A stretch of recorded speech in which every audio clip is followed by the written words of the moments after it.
Bonjour à tous, et ben voilà un grand café à la main.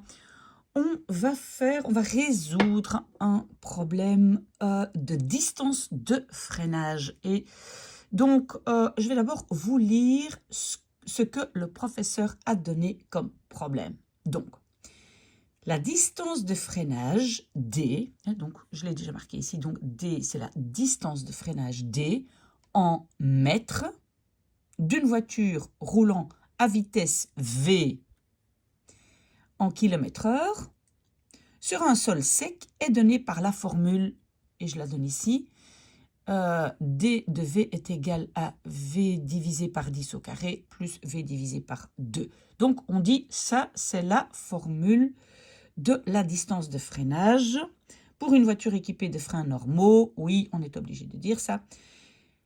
Et donc, avec cette formule, quelles sont les vitesses qui permettent à la voiture des distances de freinage strictement inférieures à 100 mètres? Et donc, vous devez, donc ça c'est en fait, donc la distance de freinage est calculée avec ceci. Et on dit que la distance doit être strictement inférieure, oui.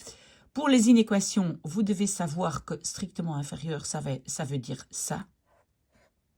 Parce que nous avons, je vais vite le dessiner ici, strictement inférieur, strictement supérieur, inférieur ou égal à et supérieur ou égal à. Pour les inéquations, ce sont les 4 possibilités. Et donc ici, nous avons strictement inférieur. Donc ça veut dire qu'il n'y a pas de ici égal à. D'accord? Ça, c'est juste pour que, si jamais vous avez oublié. Donc strictement inférieur à 100 mètres. Et donc normalement, je dois écrire strictement inférieur à 100 mètres. Mais attention, ici je suis en mètres et ici je suis en kilomètres/heure. Donc, une première chose à faire, c'est d'avoir les mêmes unités partout. Donc ici j'ai kilomètres, donc ici je vais aussi mettre ça en kilomètres. De mètres en kilomètres, c'est divisé par 10. Attendez, hein. Donc j'ai 100 mètres, ça veut dire que j'ai 100 mètres est égal à 1 km divisé par 10. Vous êtes d'accord? Donc si je divise 1 km par 10, ben, j'ai 100 mètres. D'accord? Donc ici, je ne vais pas mettre 100, je vais mettre 1 divisé par 10. Pourquoi? Je répète, pour avoir des kilomètres et des kilomètres. D'accord? Ok, ça c'est bien. Ben, on va maintenant commencer à travailler. Qu'est-ce que je vais faire d'abord? Ben moi, pour avoir facile, je vais d'abord enlever donc le carré. Qu'est-ce que je vais faire? Je vais écrire comme ça. On peut faire ça. Donc, une fraction au carré, on peut prendre le dessus au carré et le dessous au carré. Voilà. Plus V divisé par 2. Et le 1 divisé par 10, ben, je vais le mettre de l'autre côté. Moins 1 divisé par 10. Voilà, inférieur à 0. Ok, donc qu'est-ce que maintenant on va devoir faire? C'est on va devoir déterminer, comme on fait avec aussi les équations au carré, hein, de deuxième degré comme on dit, je vais devoir déterminer c'est quoi le V. Hein, donc cette solution que je vais trouver pour le V ici doit être inférieure à 0.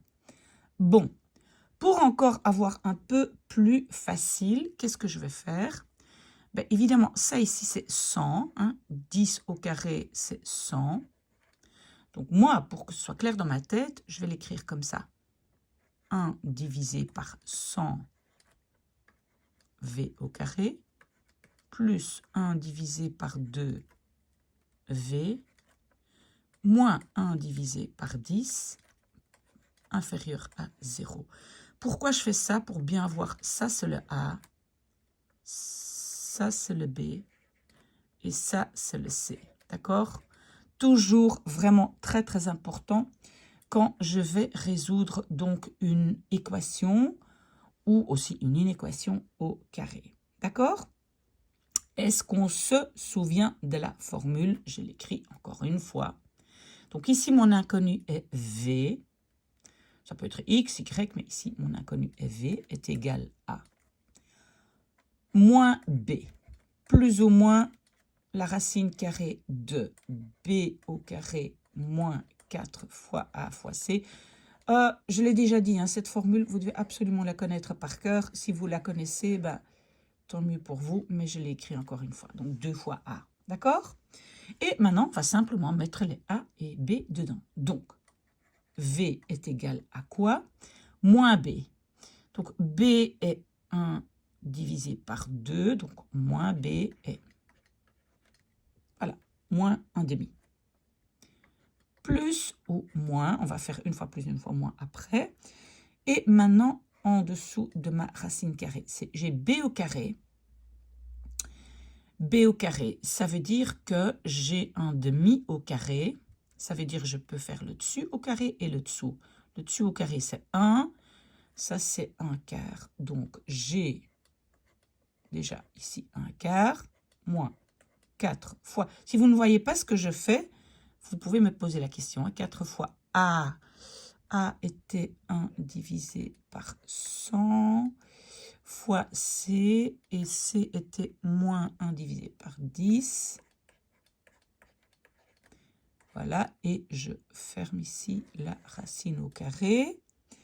Et je divise par 2 fois A. Ben, c'est 2 fois 1 divisé par 100. D'accord? Donc, j'ai simplement appliqué la formule. Ok, bah ici, en dessous de la racine carrée, vous pouvez faire ça avec votre calculatrice. Donc, ça, c'est pas difficile. Et qu'est-ce que j'obtiens? J'obtiens que en dessous de ma racine carrée, ici, j'obtiens un demi. Plus ou moins, c'est un tout petit peu plus grand, mais plus ou moins. Plus ou moins un demi, je ne sais pas si vous pouvez arrondir. En tout cas, moi, je l'ai fait parce que c'était 0,50. D'accord? Ok. Alors, je fais une fois plus et une fois moins. Donc, voilà. Donc, je vais d'abord faire moins un demi. Plus, je prends le plus. Ici, donc, ma racine carrée, j'avais obtenu un demi. Divisé par 2 fois 1, voilà, comme ça. D'accord? Et maintenant, je vais aussi une fois faire moins. Donc, moins un demi, moins un demi divisé par 2 centièmes. OK. Qu'est-ce que j'obtiens ici? Qu'est-ce que j'obtiens ici? Ben, ici, moins un demi plus un demi, ben, tout va devenir 0, parce qu'au-dessus, j'ai 0. Donc ça va être 0. Ici, je vais avoir moins un demi, ben, c'est moins 2 demi divisé par 2 divisé par 100. Et quand je calcule ça, ben, j'obtiens moins 50. D'accord? Donc, j'ai deux solutions, 50 et moins 50. OK, mais maintenant, on n'oublie pas que nous sommes dans une inéquation. Donc, ça veut dire que plus petit que 0, ben, ça veut dire que tout ce qui est plus petit que 0, donc ça, je n'aurai pas une solution, mais plusieurs solutions. Toutes les vitesses inférieures à ça. OK. Maintenant, qu'est-ce que je dois faire? Parce qu'en fait, quand j'ai ici une fonction au carré, ça représente toujours un parabole. Mais moi, comment est-ce que je peux savoir si le parabole, il sourit ou il est de mauvaise humeur, hein, comme un smiley? Est-ce qu'il est comme ça, un smiley qui est gentil, qui est heureux, ou il n'est pas heureux? Ben, je regarde l'élément qui se trouve ici avec l'inconnu au carré. Ben, si ici il est positif, et il est positif parce qu'en fait il y a un plus, ben, alors mon parabole il sourit. Si jamais j'ai un moins ici, ben là il est de de mauvaise humeur, il est dessiné comme ça. Donc, moi, je sais que j'ai ce parabole-ci. OK. Alors, j'ai trouvé que il a 2 zéros. Et les 2 zéros, ça veut dire que ce sont les endroits où il traverse l'axe X. Donc, en fait, si je devais dessiner ça, X, Y, voilà, ici, ça c'est l'axe X, ben, je vois qu'il va une fois traverser. Ah oui, j'ai pas bien dessiné parce qu'en fait, il est 0. Ok, je recommence un instant. Donc, ça, ce sont mes axes. Et donc, en fait, ben, le parabole, pardon, il va ici passer par X. Voilà, et puis... Ah! Non, non, non, non, non. Et moins 50, c'est de l'autre côté. Allez, je recommence une troisième fois. Allez, hop, désolé. Donc, ici, il va être, on va dire que moins 50 se trouve ici. Et 0 se trouve ici. Donc, en fait, il va passer par, oups, moins 50 et comme ça. D'accord? C'est comme ça que je sais à quoi ressemble mon parabole. Donc, cet intervalle, je dois regarder qu'est-ce qui se passe. Pourquoi? Parce que ici, le parabole, il est positif. D'accord? Il est au-dessus de la barre, de l'axe X. Ce petit morceau ici, le parabole, il est en dessous, négatif. Et là, il ressurgit, on va dire, de l'eau, il est positif. Donc, moi maintenant, ben, je devais regarder quand est-ce que mes solutions sont inférieures à 0. Ben, inférieures à 0, ça veut dire négatif. Donc, ils sont négatifs dans cet intervalle. Vous avez vu ça? Entre moins 50 et 0. Donc, entre ces deux vitesses-là, mon équation est inférieure à 0. Donc, ma vitesse va être, donc la vitesse va être inférieure à 0, voilà, entre moins 50 et 0. Vous allez dire, mais pourquoi j'ai un moins? Parce qu'une vitesse négative. En fait, c'est parce que on ralentit. Quand on obtient une vitesse négative, vous voyez ici, hein, la vitesse est négative. Quand on obtient une vitesse négative, ça veut dire qu'on ralentit. D'accord? Vous avez compris? Donc, en fait, ma vitesse va être inférieure à 50 km/h, jusqu'à 0. D'accord?